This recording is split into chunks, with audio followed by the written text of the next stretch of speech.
Hola a todos, sean bienvenidos a La Voz de la Noticia, creado y diseñado para que los estudiantes y personas relacionadas con negocios internacionales puedan estar siempre informados.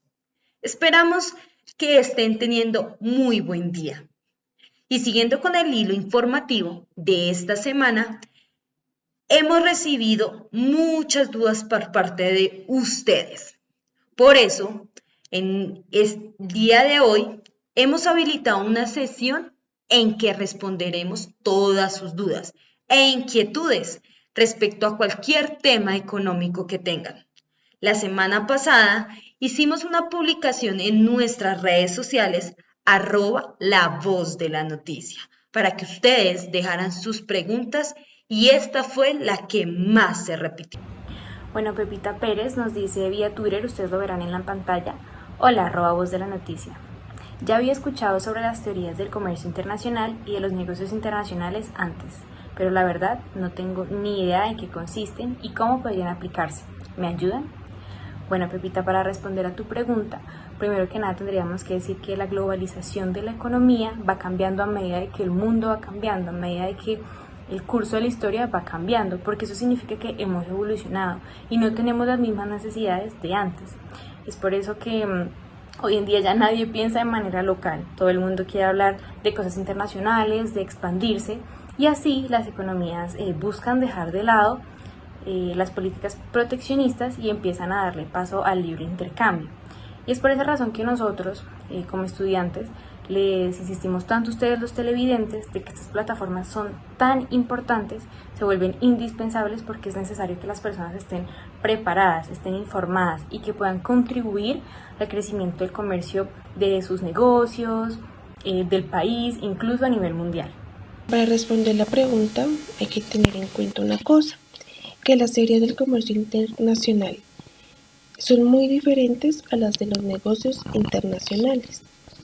Para el comercio internacional son 8 teorías y para los negocios internacionales son otras 8 teorías, pero el día de hoy solo hablaremos de 3 de cada una. Empecemos por la teoría del comercio. Una de las primeras teorías que vamos a hablar es el mercantilismo. Mi compañera Nora será quien nos contará un poco más sobre esta teoría. La primera teoría del comercio internacional que analizaremos es el mercantilismo, una de las teorías más antiguas de origen en Inglaterra, con el principio de que el oro y la plata fueran los principales pilares de la riqueza nacional, pues eran la moneda de comercio entre países. Como el principal pilar era la acumulación de riqueza, un país podría ganar más oro y más plata al exportar más bienes. Y a la inversa, importar bienes de otros países significaba un flujo de salida de estas monedas. El principio fundamental era que para que un país pudiera estar mejor, podría exportar más de lo que se importaba, es decir, mantener un superávit. Mantener un superávit les proporcionaba lograr una mayor riqueza, prestigio internacional y poder nacional, y también defendían la intervención del gobierno para lograr el superávit. Thomas Moon fue un escritor mercantilista de origen inglés y uno de los principales exponentes del mercantilismo. Cabe mencionar su fecha de nacimiento, 1571, fecha de deceso, 1641, y mencionó: el medio ordinario para alcanzar nuestra riqueza y tesoro es el comercio con el exterior, donde siempre debemos atar esta regla. Cada año vender más a los extranjeros de lo que consumimos de ellos en cuanto a valor. El economista clásico David Hume, de origen escocés, también su fecha de nacimiento 1711 y de deceso 1776, señaló una inconsistencia inherente a la teoría mercantilista en el año de 1752. Dijo que en el largo plazo ningún país podría sostener un superávit en su balanza comercial ni acumular oro y plata como habían previsto los mercantilistas. También debemos mencionar que el francés Jean-Baptiste Colbert, año de nacimiento 1619 y deceso 1683, fue un ministro controlador de las finanzas del rey de Francia, el rey Luis XIV, fue otro de los exponentes también del mercantilismo, y David Hume, año de nacimiento 1711, deceso 1776, fue un reconocido filósofo escocés quien en sus discursos, en 1952 discursos de 100 páginas de ensayos, habla de la teoría monetaria. Bien, entonces este conjunto de ideas económicas que le dieron el nombre al mercantilismo se originaron durante los siglos XVI, XVII y la primera mitad del siglo XVIII en Europa. Nosotros queremos darles a ustedes un contexto histórico, así que por favor vamos a ubicarnos en el descubrimiento de América. Bueno, una vez los conquistadores empezaron con la explotación de todas las riquezas que tenía el continente y se dieron cuenta de la gran abundancia de riquezas que había, fue que les empezó a picar a estos europeos esta necesidad de que el Estado tuviera el control estricto sobre la industria y el comercio, ¿no?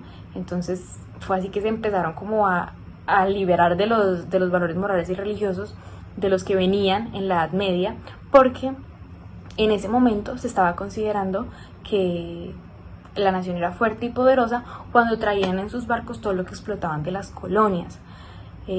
Esto claramente lo hacían para que pues el Estado sacara mayor provecho, y si nos fijamos un poquito nos damos cuenta que esto es prácticamente el modelo que se utiliza hoy en día, es el modelo actual de la economía. Entonces fue gracias a esto que empezó la evolución de la economía. El mercantilismo, como corriente de pensamiento económico, tuvo origen a principios de la Edad Media, en el siglo XVI. ¿Dónde?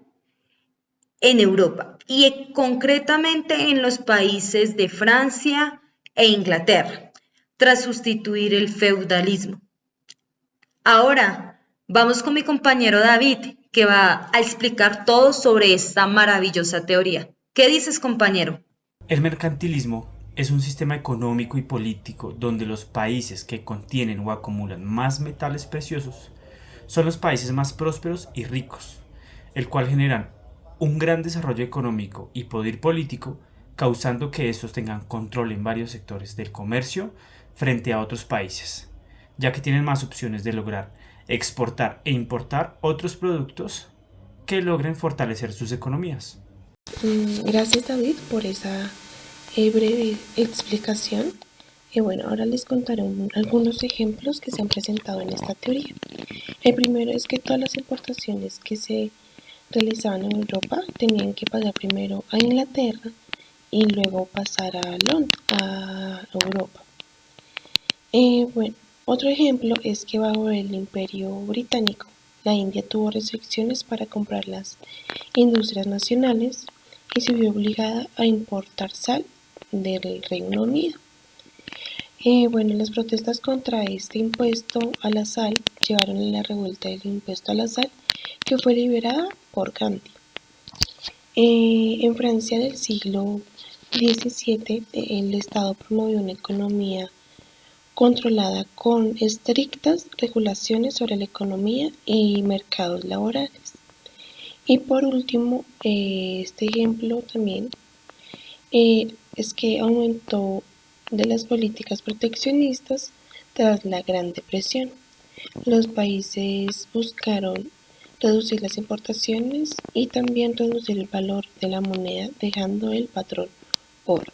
Como bien saben, la mayoría de los países del mundo cuentan con diferentes recursos que les permiten producir y entrar al mundo competitivo de la economía.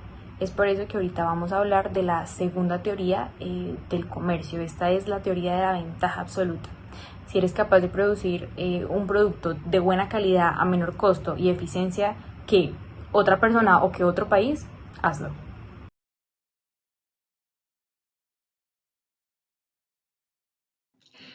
El principio de la ventaja absoluta fue formulado por Adam Smith en 1776 en su famoso libro La riqueza de las naciones, y constituyó el primer paso en la teoría clásica del comercio internacional.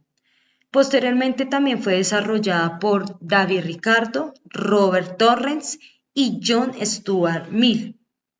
Ahora vamos con mi compañera Nora, que te va a explicar en qué países se originó esta teoría. La teoría de la ventaja absoluta, como resultado del análisis de la naturaleza de la economía, el reconocido libro de Adam Smith, se origina en el escenario de la economía de Francia e Inglaterra. En la época de Smith indicaba que como los ingleses eran los mayores productores de textiles y los franceses los mayores productores de vino, gracias a las condiciones geográficas, a las condiciones de mano de obra y de experiencia, los hacían bastante líderes en estas economías. Señala Smith que los ingleses deberían especializarse en la producción de textiles y los franceses en la producción de vino. Siendo así, Inglaterra podría obtener todo el vino que quisiera al venderle sus mejores textiles a Francia y viceversa. De esta manera, se puede decir que esta teoría se originó en Inglaterra y en Francia. Ahora les daré una breve explicación sobre de qué trata la ventaja absoluta. Bueno, la ventaja absoluta se puede decir que es la capacidad de producir un bien a un costo menor, medido en términos de unidades de trabajo. ¿Qué quiere decir esto? Que la teoría de la ventaja absoluta sugiere que los países difieren de su capacidad para producir bienes de manera eficiente. También establece que un país debe especializarse en la producción de mercancías en las que posee una ventaja absoluta e importar esos bienes de otros países para que cuenten con una ventaja absoluta. Ahora mi compañero David les dará unos ejemplos de esta teoría para que les quede un poco más claro de qué trata.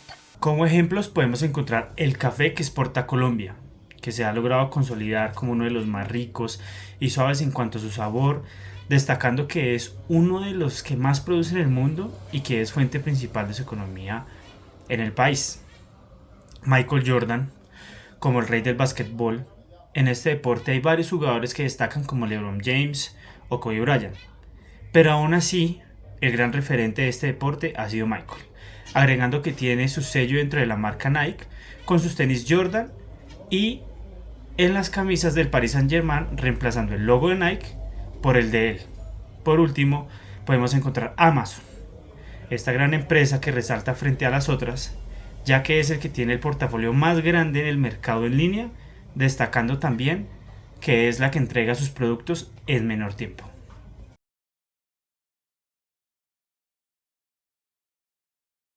La nueva teoría del comercio es un conjunto de modelos económicos de comercio internacional desarrollados entre finales de la década de 1970 y principios de 1980. Centrado en el papel en que juega los rendimientos a escala crecientes y en los efectos del red. Nora, voy contigo para que nos cuentes en qué fecha de postulación se hizo esa teoría. La nueva teoría del comercio comenzó a surgir en los años 1970, en la década de los 70, cuando diversos economistas señalaron que la capacidad de las compañías para alcanzar economías de escala podría tener implicaciones importantes para lograr el comercio internacional. Para la década de 1980, Paul Krugman desarrolló una nueva teoría del comercio y este desarrollo le dio paso al Premio Nobel de Economía en 2008. Una de las características principales de este noticiero es la posición crítica en la que nosotros les brindamos a ustedes la información y asimismo queremos que ustedes la reciban. Por eso nos parece un poco curioso saber que los economistas que hemos mencionado hasta ahora, que le han dado origen a las teorías, hayan sido europeos. Y esta teoría del nuevo comercio también la originó un europeo. Curioso, ¿no?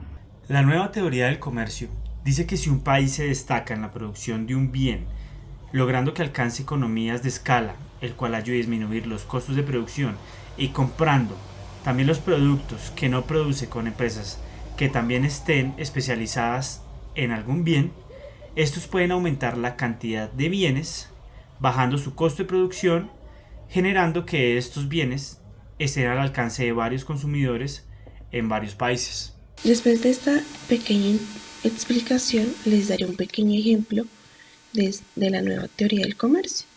es que a medida del tiempo se han presentado fallas del mercado que exigen una intervención gubernamental, que desde ahí es donde nace la necesidad de utilizar unos nuevos paradigmas que permitan entender la nueva realidad con la que se maneja el comercio internacional. Bueno, me informan que Nora tiene una información que dar, así que adelante, Nora. Hacemos una pequeña pausa para informarles una noticia de última hora. El país del nunca jamás acaba de informar que después de muchos años logró la independencia de Gran Bretaña.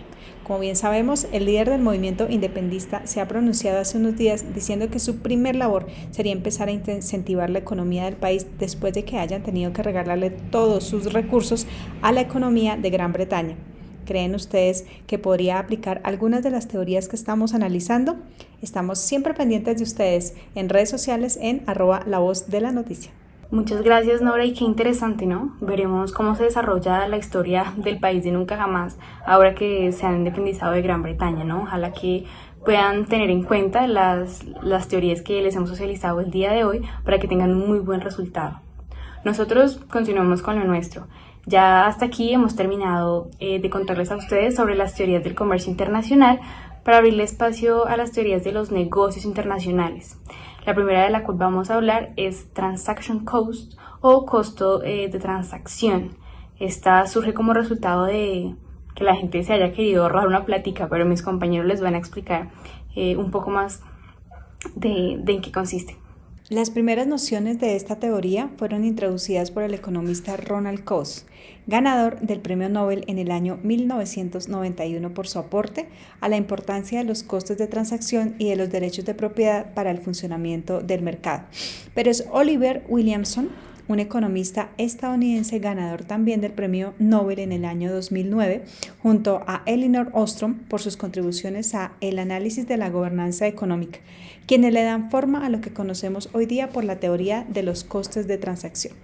Se puede decir que esta teoría surge en el país de Estados Unidos, exactamente en la ciudad de Chicago, que pertenece al estado de Illinois, ya que esta fue creada por este gran economista y premio Nobel Ronald Coase. Ahora les daré una breve explicación de la teoría de Transaction Costs o costo de la transacción. La TCT, teoría de los costos de transacción, tiene como objetivo identificar las fuentes de los costos de la transacción, que son aquellas características o dimensiones de una transacción que hace el intercambio problemático o sumamente costoso. También tiene como objetivo especificar el mecanismo del gobierno que se puede coordinar de la manera más eficiente la transacción, de tal forma que se logren comunizar dichos costos. Lady nos podrá explicar de una mejor manera por medio de un ejemplo. Ahora vamos a hablar de los ejemplos de costo de transacción. La mayor parte de las personas debe pagar al comercio una comisión de intercambio financiero cuando se compra o se vende acciones. Esta comisión es un costo de transacción de realizar un negocio con acciones. Ahora bien, para comprar un producto, los costos no solo se limitarán al precio del producto en sí, también a la energía y esfuerzo que requiere averiguar cuál de los variados productos se prefiere, dónde se consigue y a qué precio, y el costo de viajar hacia el punto de compra, el tiempo de espera para comprarlo. Todos estos costos son los costos de transacción.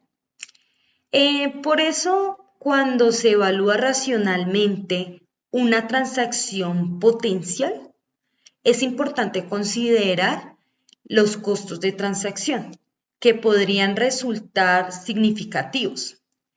Por ejemplo, para ser un poco más sencillo, El costo explícito del envío de una compra online podría resultar inferior al costo implícito en tiempo, costo y de transporte de una compra en tienda. Ahora vamos con mi siguiente compañero para que siga explicando la siguiente teoría. Como segunda teoría de los negocios internacionales tenemos la teoría de la internacionalización, que tiene la idea central que fue desarrollada por Buckley y Carson en 1976. Tiempo después fue desarrollada por Ruckman en el año 1979. La teoría de la internalización surge entre los años 1976 y 1981, postulado por Buckley, Carson y Ruckman. En este último año fue donde participó más que todo Ruckman, explicando el funcionamiento de las empresas multinacionales, dando a entender cómo es su estructura externa e interna, dando a conocer que varias de las actividades que éstas realizan están bajo las mismas propiedades y flujos económicos.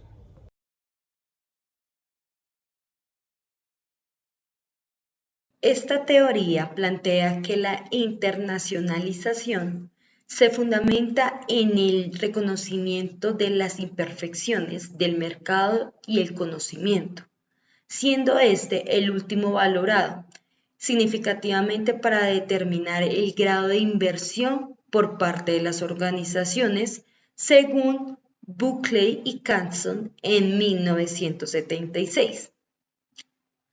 Ahora le voy a dar el paso a mi compañera María para que le den un breve ejemplo de esta teoría. Bueno, para hablar de ejemplos de la internalización, tenemos que hablar como tal vez posibles comerciantes, posibles empresarios, y la cosa es que a muchas personas a veces les provoca un poco de miedo enfrentarse a lo que es la internalización, porque les parece que de pronto puede ser que el negocio que tienen, la empresa en que están intentando desarrollar, les funcione de manera local, los amigos, los vecinos, pero tal vez les da un poquito de miedo tocar la parte internacional, porque tal vez pues está ese miedo de que no pueda funcionar igual. Pero lo cierto es que tenemos que perder ese miedo, porque hoy en día factores como el marketing digital y el e-commerce han puesto a disposición opciones de bajo costo para que cualquier organización con ganas de expandirse pueda hacerlo sin tener que invertir mucho dinero o sin tener ese miedo de que la empresa pues se vaya a perder, ¿no? Creo que un ejemplo podría ser el de la cerveza Corona, que todos sabemos que es de México y hoy en día la vemos hasta en las películas de Rápidos y Furiosos. Entonces, esta es solamente un caso de cómo un producto nacional puede llegar a estar por todo el mundo. Algunos autores son de origen estadounidense, como Bruce Kogut y Gouchard. Ellos se centran en las ventajas competitivas transnacionales. Pero también encontramos autores como Hirschleifer, Lippmann y Rummel, que sostienen o argumentan que el verdadero sostenimiento de una ventaja competitiva se puede definir como el mantenimiento de la posición de privilegio que ocupa una empresa líder una vez que el resto de agentes han abandonado sus intentos de alcanzarla. Esta teoría fue postulada por Michael Porter en el año 1980. La postuló con el principal objetivo de solucionar los problemas a los que se enfrentaba dicha teoría. Mi compañera Lady les comentará en dónde se originó esta teoría.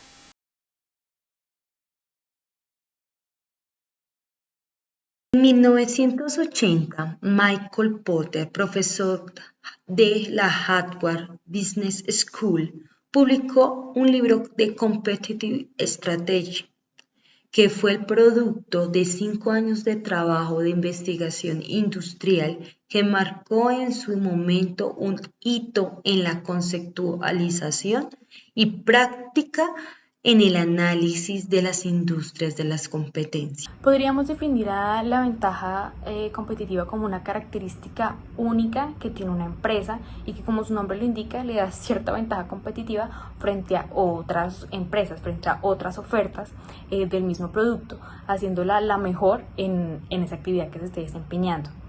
Esta teoría es tal vez una de las más importantes a la hora de la aplicación estratégica, pues es la base para una muy buena estructuración y el desarrollo de la mercadotecnia.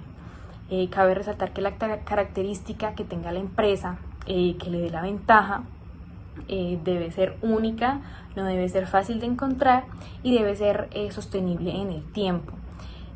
Puede ser tal vez que cierta empresa por costos tenga una materia prima que sea muy económica y por ende tienen costo de producción económico y fabrican un producto que es económico, haciendo que las demás personas quieran comprarlo frente a los otros del mercado. Esto es más o menos lo que significa una ventaja competitiva, pero a continuación los vamos a ilustrar con más ejemplos para que les quede mucho más claro. Como ejemplos en la ventaja competitiva podemos encontrar Nike, con sus estrategias de marketing relacional y emocional que tiene. También está McDonald's, destacándose frente a las demás con su propuesta de valor hacia los niños y las familias.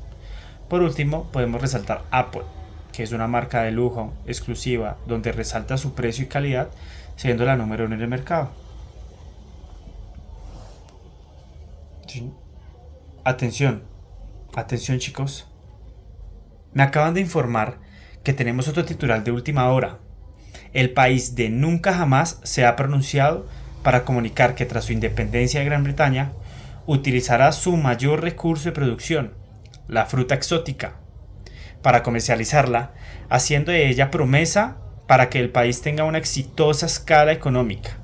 Debemos recordar que Gran Bretaña era antes quien comercializaba la fruta exótica, puesto que explotaba este recurso de su colonia en nunca jamás.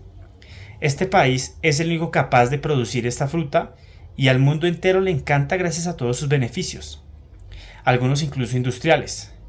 También recordemos que aunque nunca jamás es pequeño, cuenta con inmensos campos de cultivo y que no necesita dañar la tierra para producir la fruta que esperamos que esta siga siendo su actividad económica durante muchos años más. ¿Vieron cuál fue la teoría que utilizó este país para su desarrollo económico? Así es, la teoría de ventaja competitiva. Reconozcamos que sus elementos tienen un producto único que nadie más puede producir y que tiene una muy buena sustentabilidad. Todo lo que necesita para aplicar a la teoría de la asertividad. Un momento, me informan que también firmará un tratado para que Gran Bretaña sea su principal comprador, como es la vida. Como ya saben, este programa es transmitido también en inglés. So thank you guys for tuning us this entertaining and informative coverage. Sadly, we have reached to 10. Remember that a lot of the information we use in this news were from all the basic reading from international business and the guide text chapter number 6. A lot of people could say that maybe it is not that important to call on the international business and international trade theories, but who don't want to count how the world where you the devil works. As the time passed by, new theories emerged, and that didn't mean that one was better than the other. Let's think that if we need red cars, we are not going to propose buying blue cars, because that is not what we need. Likewise, each theory was adjusted to the need of its context. But what most caught our attention as a group was how complete the theories were exposed. Each of them talks about production, work, competition, economy, money, export and imports, and all the concepts that surround international business and trade. Yeah, and besides everything in this news where surround international business and trade, it is still important to recognize that all the sectors in the economy are different because all of them have been through different history developments due to the theories seen today, because if we leave any of the theories seen today out of the equation, we wouldn't have the same development of economic projects in the history. Something that all the members in the group want to say is that we found very interesting the fact that all the things that we mentioned in the coverage were talking about the same topic, right? Economy, but not all of them meant the same thing. It's like, for example, in medicine. The main objective of medicine is the health of the people, but you have a lot of branches that handles specific functions. In something like that happens in trade. In trade, the main objective is sell, but you also have different sectors with different objectives. At the beginning, we said that everything has been changing and improving in the world, including the economy. But do you think that all theories have been the result of watching the economy to advance, or is just the result of man's greed and his desire to always have power? That's gonna be the thoughtful questions of this week that you will be able to respond to our social networks with the hashtags I know about business. All of this is just a little spoiler of what you're going to learn about international business, so keep alert of all our updates. Thank you guys for keep watching. Have a wonderful day. See you soon.